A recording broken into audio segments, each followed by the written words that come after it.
अस्सलाम वालेकुम। हमने नंबर थ्योरी का चैप्टर नंबर 8 स्टार्ट किया था। अलजब्रा की नंबर थ्योरी 8 सेमेस्टर का है।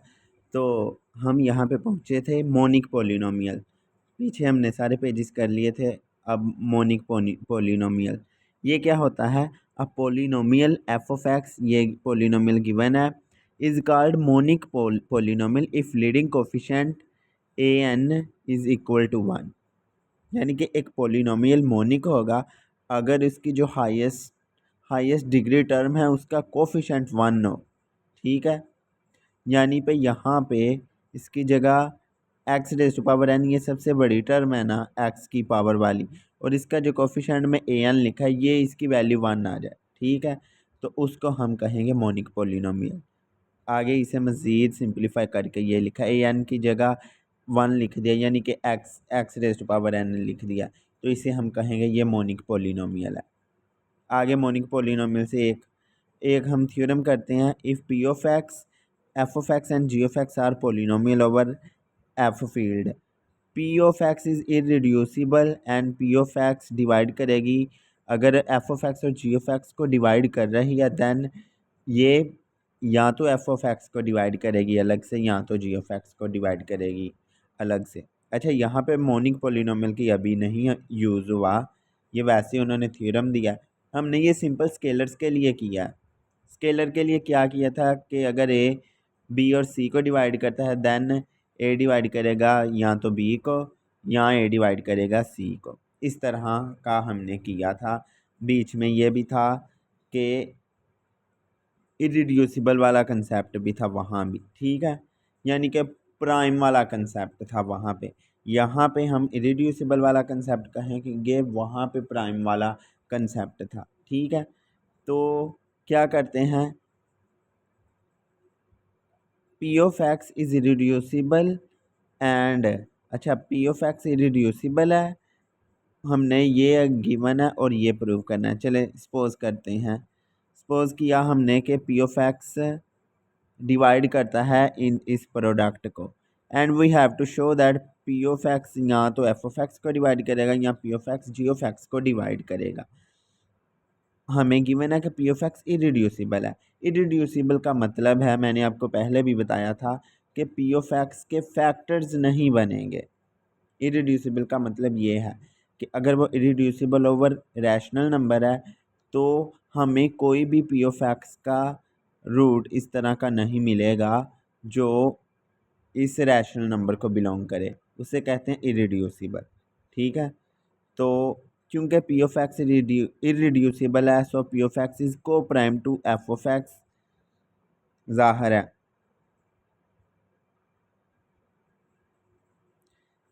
कि अगर पी ऑफ एक्स इरिड्यूसिबल है तो फिर क्या होगा, वो इन प्रोडक्ट में से किसी एक को, क्योंकि यहाँ पे उन्होंने कहा है पी ऑफ एक्स जो है डिवाइड कर रहा है एफ ऑफ एक्स और जी ऑफ एक्स के प्रोडक्ट को।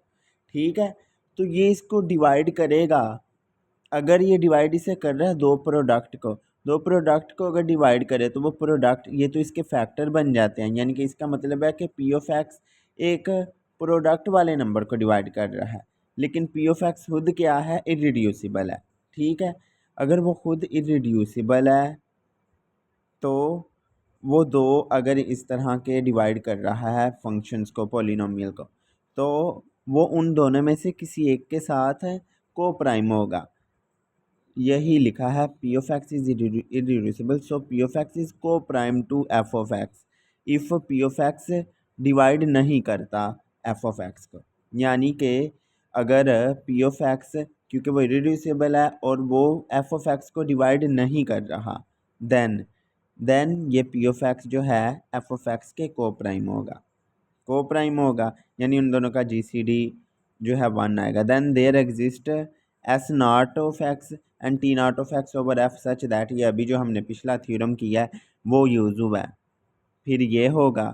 ठीक है, ये पिछला थ्योरम यूज़ करके लिखा है। अब इधर दोनों तरफ हमने जी ऑफ एक्स को मल्टीप्लाई किया, जी ऑफ एक्स को मल्टीप्लाई करेंगे तो ये सारा ये बन जाएगा, लेफ़्ट साइड पे भी और राइट साइड पे भी जी ऑफ एक्स को मल्टीप्लाई कराया। अब क्या बना, as p of x divide p of x, यानी कि एक पोलिनोमियल खुद को तो डिवाइड करेगा ही, आल्सो पी ऑफ एक्स जो है एफ ऑफ एक्स और जी ऑफ एक्स के प्रोडक्ट को भी डिवाइड कर रहा है।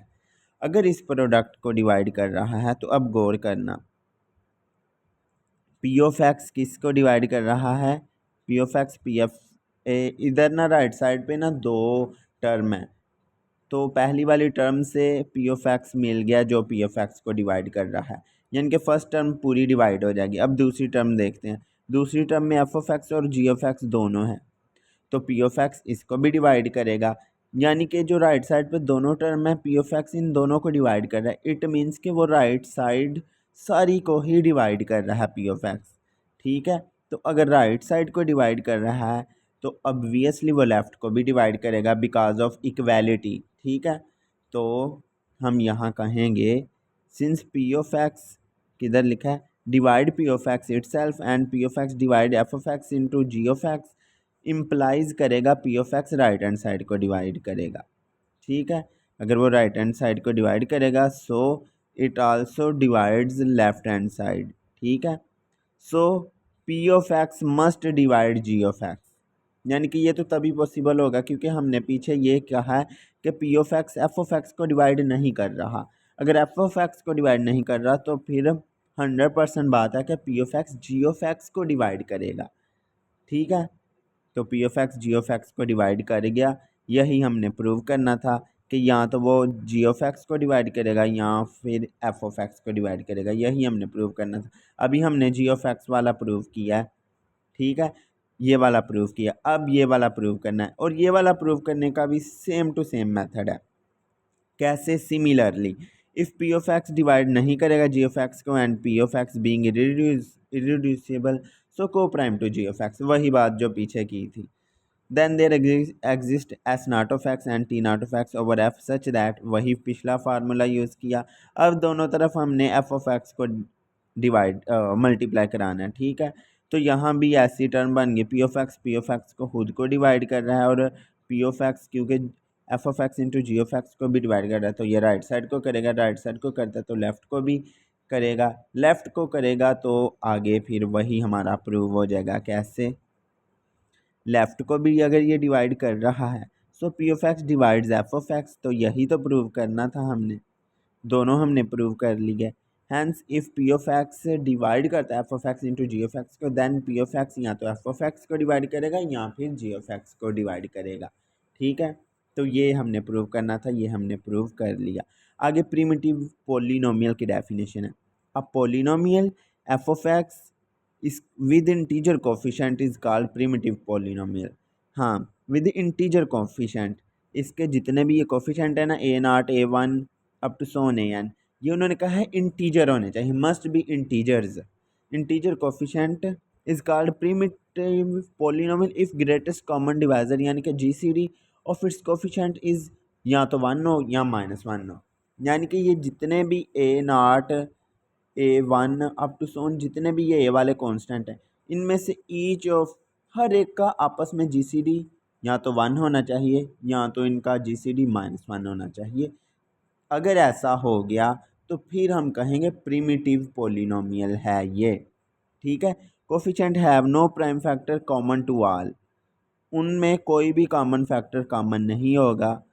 ठीक है, for all for some I 0 to N। ठीक है, दैट इज़ उन्होंने आगे कहा। ठीक है, अब गाज़ीज़ लेमा है और ये बहुत बहुत ज़्यादा इम्पोर्टेंट है। ये सिर्फ इम्पोर्टेंट ही नहीं, थ्योरम ही इम्पोर्टेंट नहीं बल्कि इसको यूज़ करके हम क्वेश्चन भी करते हैं और क्वेश्चन पेपर में अक्सर आ जाते हैं। The product of two primitive polynomial is polynomial Gauss's lemma. Suppose हम ये दो पोलिनोमियल लिए, कैसे, वही उनका जो है हाईएस्ट डिग्री जो कोफिशेंट है वो ज़ीरो नहीं होगा।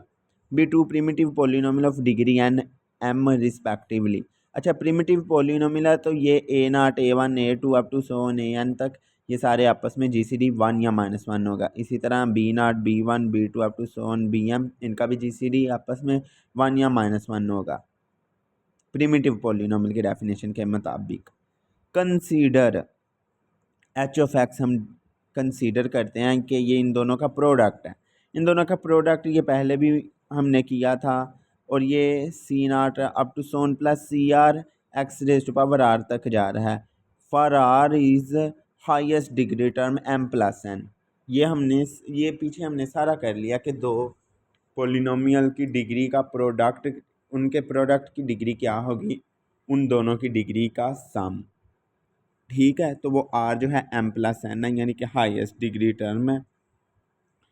अब हम समेशन एक कंसीडर करते हैं सी के क्या है, summation of I plus J equal to K A I B J, ये इस तरह के एलिमेंट्स हैं।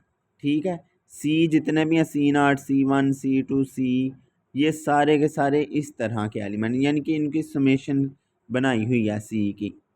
ठीक है, तो ये ए और बी के प्रोडक्ट टाइप के एलिमेंट्स हैं। ठीक है, ये बात है। आगे, to show that h of x is primitive polynomial, suppose on contrary that h of x is not primitive polynomial. हमने ये साबित करना है कि जो इसके ये जो सीज हैं सारे के सारे, इन सब का आपस में जीसीडी 1 या -1 आता है। लेकिन हम मतलब प्रूव तो यही करना है, लेकिन हम उलट कर रहे हैं, कंट्रेरी सपोज कर रहे हैं कि ये प्रीमिटिव पोलिनोमियल किधर गया है। To show that h of x is primitive polynomial, suppose and consider that h of x is not primitive polynomial। अगर not है तो फिर क्या होगा, f of x and g of x are primitive polynomial, so a I and b j be the coefficients in f of x and g of x which are not divisible by p, that is p does not divide ai and p does not divide bj। ये क्या लिखा है, बहुत आसान सा इसका मतलब है, f of x ji of x are primitive polynomial. हमने एच ऑफ एक्स को कंट्रेरी सपोज करना है कि ये प्रीमिटिव नहीं है, कंट्रेरी हमने ये साबित करना है कि ये प्रीमिटिव नहीं है। अच्छा, अगर एफ ऑफ एक्स प्रीमिटिव है तो इसका मतलब है कि ये सारे के सारे ए जो हैं इनका जीसीडी 1 आ रहा है, या तो -1 आएगा। ठीक है, इसी तरह बी वाला भी सेम यही हिसाब है। अब देखें the first coefficient in f of x के primitive polynomial, so a i and b j b the first coefficient in f of x and ji of x which are not divisible by p. ये फिर P के साथ divisible क्यों नहीं होंगे, मैं बताता हूँ क्यों नहीं होंगे। क्योंकि ये प्रीमिटिव पोलिनोमियल है, प्रीमिटिव पोलिनोमियल है तो फिर पी 1 को डिवाइड नहीं करता। ठीक है, 1 को या -1 को डिवाइड नहीं करेगा, तो यही इधर लिखा है। क्योंकि ये प्रीमिटिव है इसलिए P does not divide A i, and यहाँ पे उन्होंने गलती की है, ये भी डज़ नॉट डिवाइड आना है, does not divide b j, यहाँ पे ये आना है, यानी कि ये दोनों में पी इनको डिवाइड नहीं कर रहा, यहाँ पे क्रॉस आना है, यानी कि p does not divide b j. अगर तो पी डिवाइड कर जाएगा तो फिर तो वो उसने प्रीमिटिव पोलिनोमियल नहीं रहना, क्योंकि वो उन सब का आपस में जीसीडी 1 आ रहा है, इसलिए पी है जो इनको डिवाइड नहीं करता। H of x is not primitive polynomial, so all the coefficient are divisible by p. H of x का हमने उलट साबित किया था कि ये तो प्रीमिटिव पोलिनोमियल नहीं है।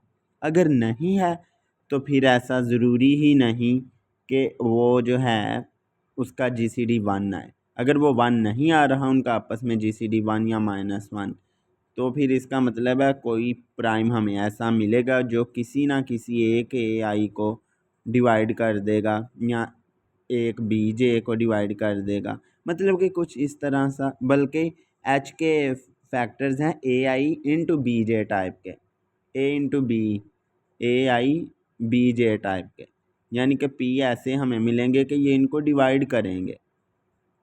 अगर इस तरह ये डिवाइड करेंगे तो आगे लिखा हुआ है कि ये जो है पी जो है डिवाइड करेगा सी आई प्लस जे, क्योंकि हमने यहाँ पे ये सी टाइप लिए हुए हैं, एच ऑफ एक्स के कोफिशिएंट सी टाइप लिए हैं, और सी टाइप का वो हमने बता दिया कि सी के एलिमेंट्स इस टाइप के हैं। सी के हमने जो समेशन में डिफ़ाइन किया ना, वहाँ यही बताया कि ये जितने भी सी पेयर बन रहे हैं ये ए बी के प्रोडक्ट से लिए गए हैं, और ये सी आई प्लस जे टाइप इंडेक्स होगा और ये होगा। ठीक है, सी का आगे फार्मूला लिखा है, मज़ीद इसे ओपन किया। अब इसका मतलब है कि जितने भी पी हैं वो ए बी के प्रोडक्ट को डिवाइड कर रहे हैं। तो ये हमने पढ़ा कि अगर पी ए बी के प्रोडक्ट को डिवाइड करता है तो यहाँ तो पी ए को पहले फैक्टर को डिवाइड करेगा या फिर दूसरे फैक्टर को डिवाइड करेगा। दोनों में से जिसको भी करेगा यहाँ पे कंट्राडिक्शन आ जाएगी। कंट्राडिक्शन क्यों आएगी? क्योंकि यहाँ पे ऊपर हमने कहा डेफिनेशन के मुताबिक कि पी भी डिवाइड नहीं कर रहा ए को, पी डिवाइड नहीं कर रहा बी को, यहाँ पे नॉट डिवाइड आना है, ठीक है, नहीं कर रहा। लेकिन यहाँ पे तो कंट्राडिक्शन आ रही है, दोनों में से एक ऐसा हमें मिल रहा है जो डिवाइड नहीं कर रहा, ये कंट्राडिक्शन आ जाएगी। कंट्राडिक्शन आ गई that f of x and g of x are primitive. Hence, our supposition is wrong that h of x is not primitive. So, h of x is equal to f of x into g of x is primitive polynomial being product of two primitive polynomials. ठीक है, remarks पढ़ते हैं। Remarks: if a polynomial with rational integral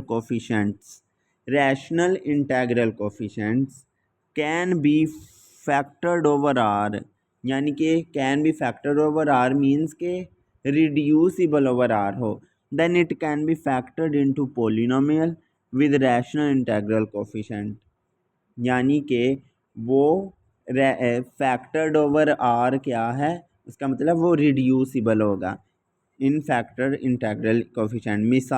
मिसाल उन्होंने ये दिया कि अगर ये फंक्शन है 2x² प्लस, यानी कि पोलिनोमियल है 2x² प्लस 19x प्लस 35, इसकी फैक्टराइजेशन हो रही है ऐसे, ठीक है, इसके दो फैक्टर बन रहे हैं, ऐसे भी लिख सकते हैं इसे और ऐसे भी लिख सकते हैं, ठीक है, बिल्कुल हम लिख सकते हैं ऐसे। तो इसे ऐसे लिख सकते हैं, तो ये फिर रिड्यूसिबल होगी, यानी कि फैक्टर होगी, उसके हम फैक्टर बना सकेंगे इसी डोमेन में, रियल में, ठीक है। तो यही उन्होंने कहा था ये चीज़। आगे क्या है, ये जो है ये अक्सर हाई डिग्री के पोलिनोमियल जब आ जाए ना, यानी कि अगर तो क्वाड्रेटिक पोलिनोमियल हो डिग्री 2 का, तो हम उसे इजीली दो दर्जी फार्मूले से भी हल कर सकते हैं, यानी कि उसके बारे में बता सकते हैं कि ये रिड्यूसिबल है या नहीं। यानी कि अगर उसकी तजज़ीह हो गई, यानी कि मैं अब मिसाल देता हूँ x² प्लस एक्स प्लस 1, अब ये पोलिनोमियल है, इसका मैं अगर कहूँ क्या इसका रियल नंबर में ये रिड्यूसिबल है या नहीं रियल डोमेन में, तो ये रियल डोमेन में रिड्यूसिबल नहीं होगा। इसके रूट्स आते हैं, मतलब कि ये रियल डोमेन में नहीं जाता, इसके रूट्स हैं ओमेगा और ओमेगा स्क्वायर।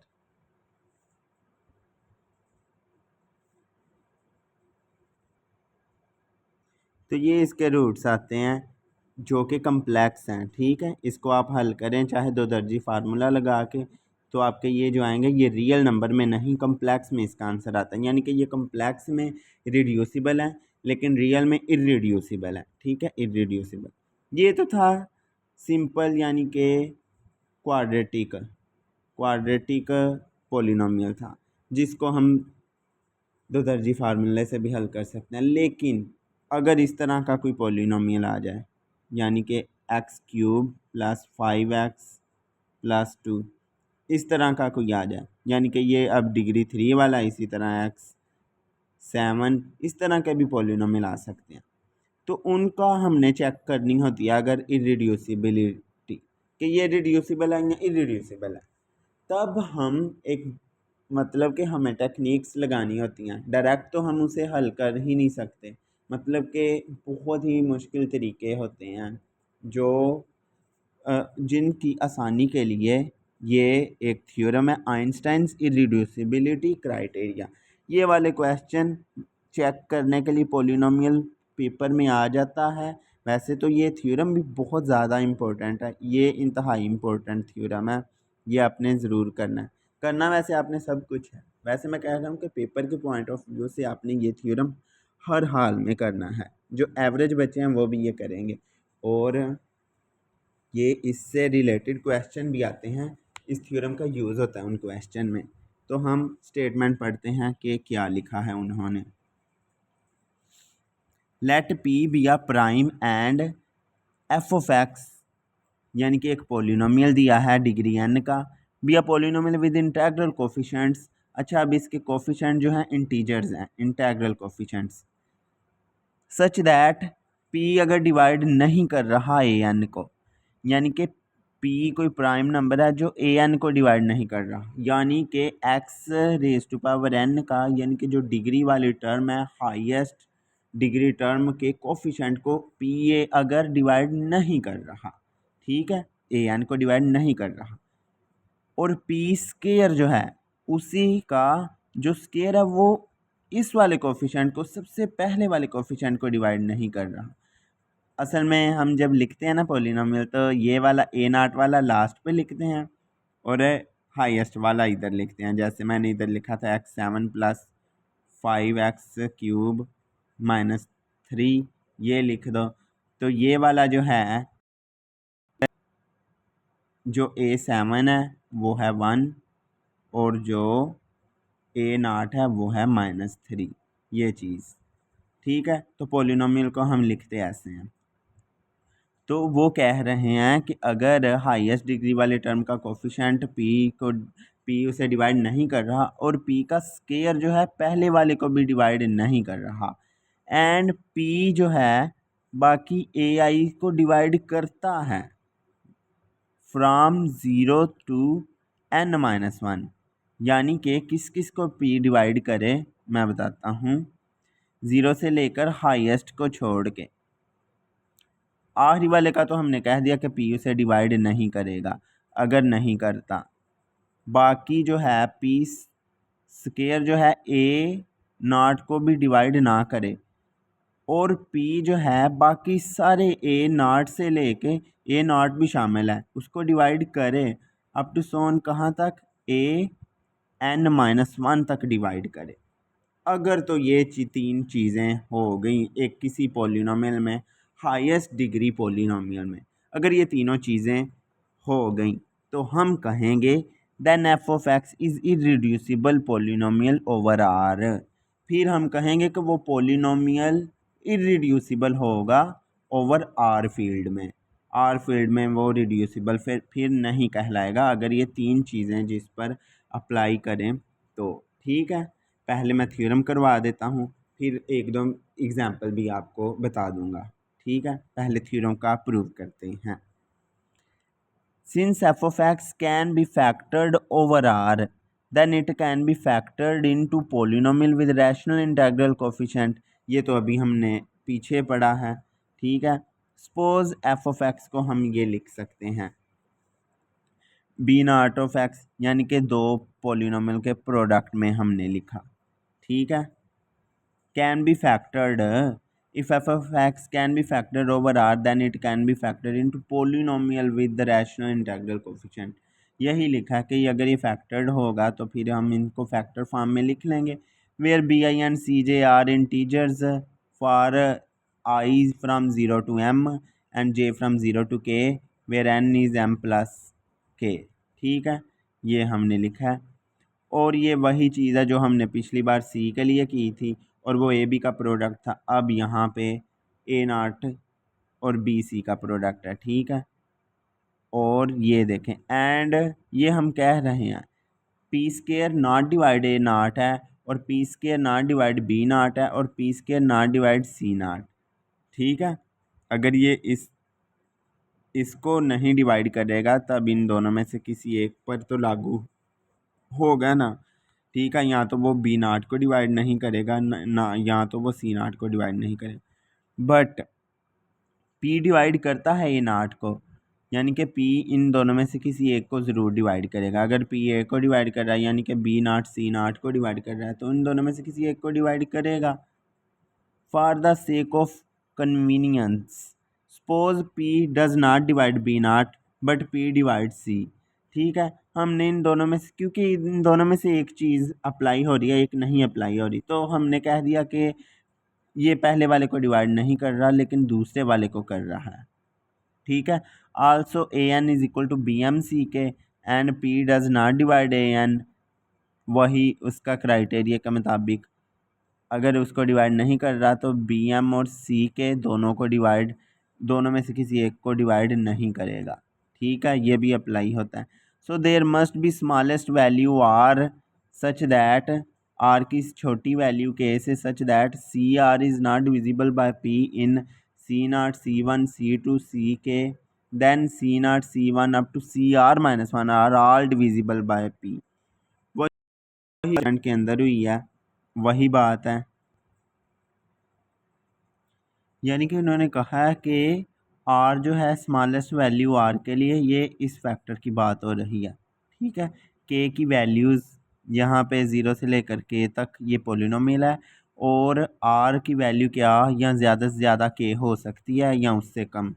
ऐसी वैल्यूज़ यहाँ पे कांस्टेंट कहाँ तक है, जितने भी कांस्टेंट हैं c naught c one up to c k, ये हैं सारे के सारे कौन सी टाइप जो कांस्टेंट हैं सारे के सारे integral constant, rational integral coefficients, ये जो हैं इनकी वैल्यू कहाँ से कहाँ तक है, c naught c one up to so on c r minus one.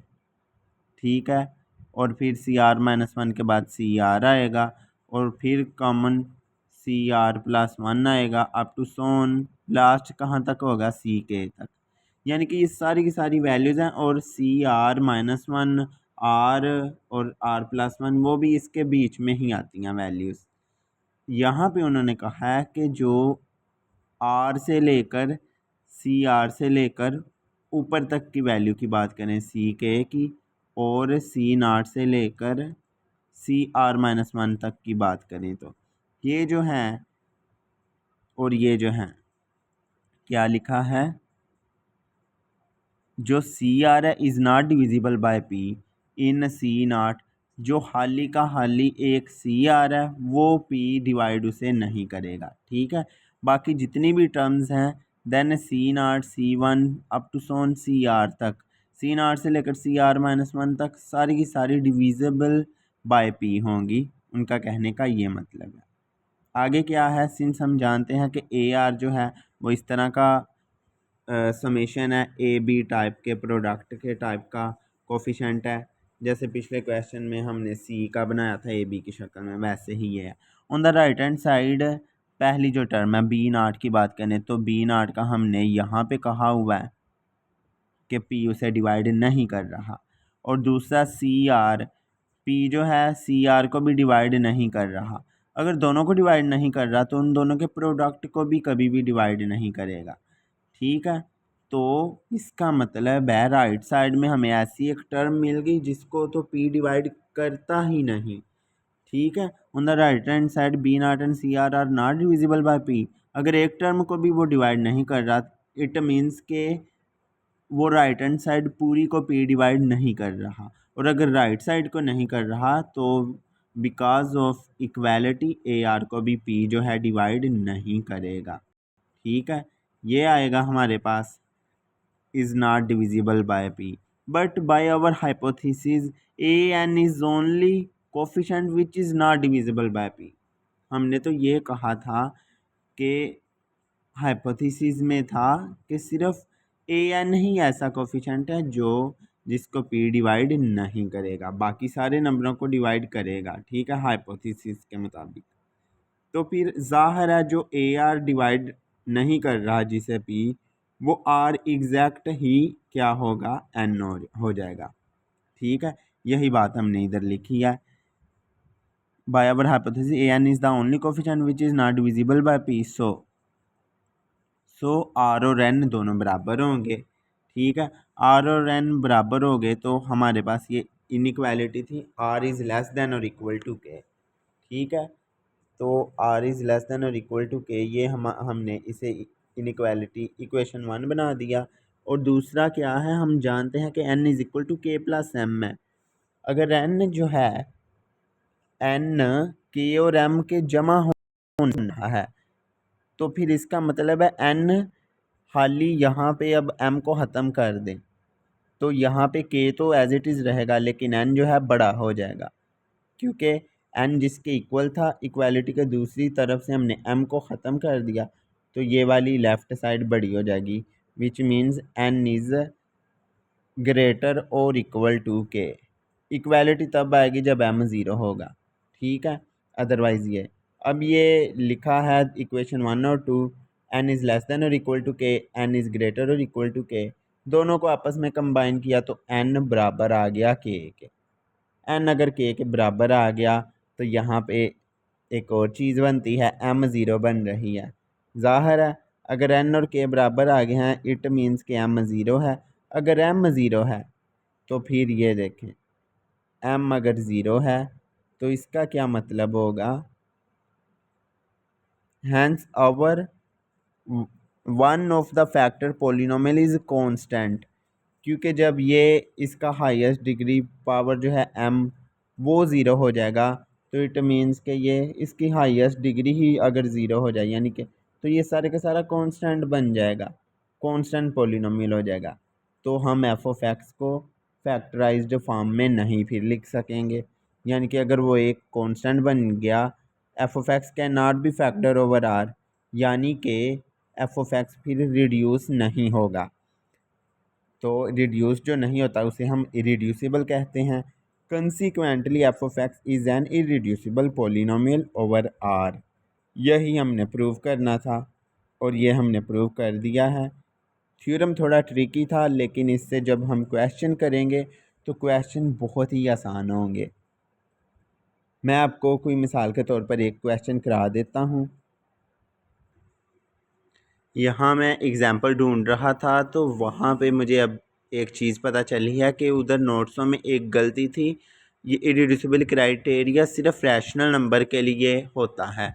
Rational number या उसके सबसेट जैसे कि सेट ऑफ इंटीजर्स हो गया, लेकिन उधर नोट्सों पे उन्होंने लिखा है रियल डोमेन के अंदर, लेकिन वो रियल डोमेन वो गलत है। आइंस्टाइन क्राइटेरियन जो है इरिड्यूसिबिलिटी क्राइटेरिया ये सिर्फ रैशनल नंबर पर अप्लाई होता है और इंटीजर जो हैं वो इसके होते हैं सबसेट, इसलिए इंटीजर पर भी अप्लाई होता है, तो वो रियल नंबर के लिए ज़रूरी नहीं होता। तो मैं अब मिसाल पर चलता हूँ एग्ज़ाम्पल पर। ये जो आर है ना, इधर आर नहीं इधर क्यू आना है। ये जहाँ जहाँ भी आ रहा है यहाँ पे क्यू आना है। ये मिस्टेक है नोट्सों में, ठीक है, क्योंकि आइंस्टाइन इरिड्यूसिबिलिटी क्राइटेरिया रियल डोमेन के लिए नहीं रैशनल डोमेन के लिए होता है, ठीक है। इधर वैसे उन्होंने लिखा भी है रैशनल इंटीजर कोफिशिएंट, ठीक है। तो अब हम करते हैं मिसाल, मैं देता हूँ। मिसाल क्या है, अगर एफ ऑफ एक्स हो 2x⁴ plus 6x³ plus 9x² plus 3x plus 3। इसमें देखो सबसे पहला क्या काम है, p does not divide an। मैं यहाँ पे सबसे पहले ये वाला लेता हूँ कि हाँ p नंबर, ये 3 कंडीशन सेटिस्फाई करनी है ना, 3 कंडीशन। इसमें हम अगर प्राइम नंबर देखें तो एक 2 है प्राइम नंबर और बाकी जो है 2 और 3, ठीक है। 6 में भी 2 और 3 आ रहा है, 9 में भी 2 और 3 आ रहा है। तो मैं यहाँ पे ज़्यादा जो रिपीट हो रहा है वो 3 है। मैं यहाँ पे कंसीडर करता हूँ कि p जो है 3 है, ठीक है। अगर p 3 है तो देखना सबसे पहली कंडीशन मैं अप्लाई करने लगा। p अगर 3 है तो वो p इधर an क्या है, हाईएस्ट डिग्री, ये देखो ना an यानी कि x की पावर 4 है, ये हाईएस्ट डिग्री टर्म में इसका कोफिशिएंट 2 है, तो यानी कि an हमारे पास 2 है। तो p जो है 3 है, फिर p जो है इस 2 को डिवाइड नहीं करेगा तो पहली कंडीशन सेटिस्फाई होगी।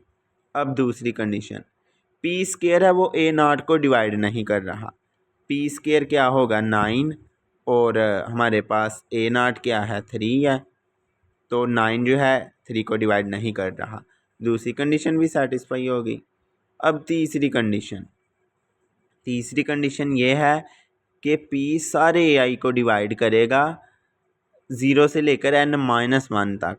n-1 तक क्या, यानी कि an को निकाल कर जो इससे पिछले सारे कोफिशिएंट हैं उन सब को डिवाइड करेगा, ये चेक करना है। तो हाँ p यहाँ पे 3 है, 3 जो है 3 को भी डिवाइड करता है, 3 को डिवाइड करता है, 3 9 को डिवाइड करता है, 3 6 को डिवाइड करता है, यानी कि ये इन सब को डिवाइड कर गया।